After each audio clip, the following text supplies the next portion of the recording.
মুরাদনগরে মানুষের মুখে মুখে রটে গেছে যে আসিফ মাহমুদ ইন্টেনশনালি তাদেরকে হ্যারেস করছে। আসলে বড় বড় এক ঘটনা দেখলাম, একজন স্কুল শিক্ষিকাকে দেখলাম যেভাবে হ্যারেস করা আর মার্ডারের যে বিষয়গুলো এসেছে আমরা দেখলাম সেটিতে যে জড়িত ইউপি চেয়ারম্যান, এটি অত্যন্ত ঘনিষ্ঠ আসিফ মাহমুদের বাবার। তো বিষয়টা কোনোভাবে উনি দায় এড়াতে পারেন না। উনি বাবার মানে পুত্রের কোনো বিষয় হইলে যেমন আমরা বাবাকে ব্লেম দিই, সেরকম যদি কোনো উপদেষ্টার পিতা যদি এরকম অন্যায় করে তার ব্লেম ও দায়ভারও সেই উপদেষ্টার কাঁধে নিতে হবে।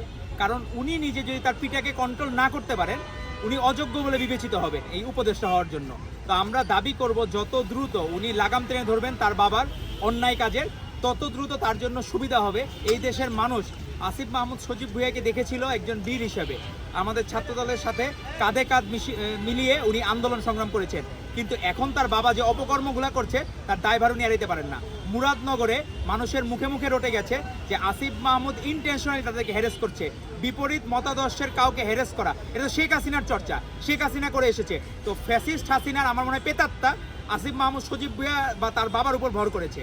তো আমার মনে হয় এই বিষয়টা তারা যত তাড়াতাড়ি শুধরাবে তত তাড়াতাড়ি তাদের জন্য মঙ্গল হবে এবং এই দেশের মানুষ এরকম কাদা ছোড়াছড়ি আর অন্যায় কাজ আর দেখতে চায় না। যখন আমরা দেখি এনসিপির সমন্বয়করা চাঁদাবাজি থেকে শুরু করে মাস্তানি, ডাকাতি, লুটপাট, ইভেন এনসিপির এক নেতা শ্লীলতাহানি, নারীদেরকে কিভাবে সম্মান দিতে হয় তারা সেটাও জানে না। এই বিষয়গুলো আমাদেরকে ভাবায়। উমামা ফাতেমা, তারপরে নীলা ইসরাফিল, এরা কিন্তু এক সময় কিন্তু এই দেশকে ভালোবেসে 24শে গণঅভ্যুত্থানের ভূমিকা ছিল, তারাও কিন্তু এনসিপি করতে পারতেছে না। তো আমার যারা মনে হয় যে এই জুলাইয়ের গণঅভ্যুত্থানকে যারা একক ক্যাডার হিসেবে বিক্রি করতে চায়, এনসিপি আসলে তাদের দল না। এনসিপি হয়ে গেছে সমষ্টিগতভাবে কিছু মানুষের মুষ্টিগত দল হয়ে গেছে। এটি সকলের আশা প্রত্যাশা পূরণ করতে পারতেছে না এবং যেখানে আমার বোনেরা নিরাপদ না, আমার ভাইয়েরা নিরাপদ না, এই ধরনের আসলে অর্গানাইজেশনটা একটা ক্ষুদ্র এনজিও হয়ে যাচ্ছে দিনকে দিন। তারা দিনকে দিন ক্ষুদ্র এনজিওর ভূমিকা অবতীর্ণ হয়েছে, সেখানে তাদের মধ্যে পরিবারতন্ত্র চলে এসেছে।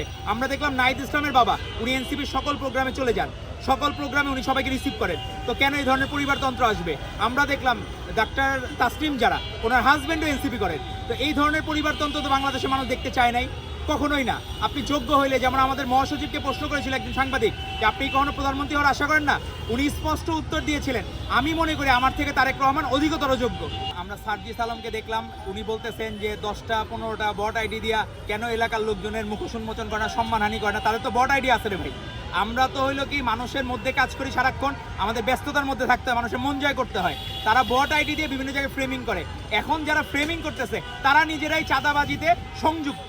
এবং উমামা ফাতেমা একটা কথা বলেছেন, এটা জাতির জন্য একটা উল্লেখযোগ্য কথা বলেছেন যে এদের শিকড় অনেক গভীরে। এই চাঁদার ভাগ এনসিপি সিনিয়র পর্যায়ের নেতৃবৃন্দের কাছেও যায় বলে উনি ইঙ্গিত করেছেন। তো আমার মনে হয় আইন শৃঙ্খলা বাহিনীর কাছে অনুরোধ করব, আপনারা চাঁদাবাজ যে দলেরই হোক আপনারা কোনো প্রশ্রয় দিবেন না। আমাদের নেতা ভারপ্রাপ্ত চেয়ারম্যান জনাব তারেক রহমান কোনো চাঁদাবাজিকে কোনো কিছুকে প্রশ্রয় দিচ্ছেন না। আপনারাও এনসিপি দেখলাম না তাদের বিরুদ্ধে পানিশমেন্টের কোনো লিগাল কোনো ডকুমেন্টস কোনো কিছু আমরা দেখলাম না, বা তারা যে মামলা করেছে তাদের বিরুদ্ধে এরকম কোনো কিছু দেখলাম না। তো আপনারা আমাদের কাছ থেকে ভালোটুকু গ্রহণ করেন। বিএনপি যেভাবে চাঁদাবাজির লাগাম টেনে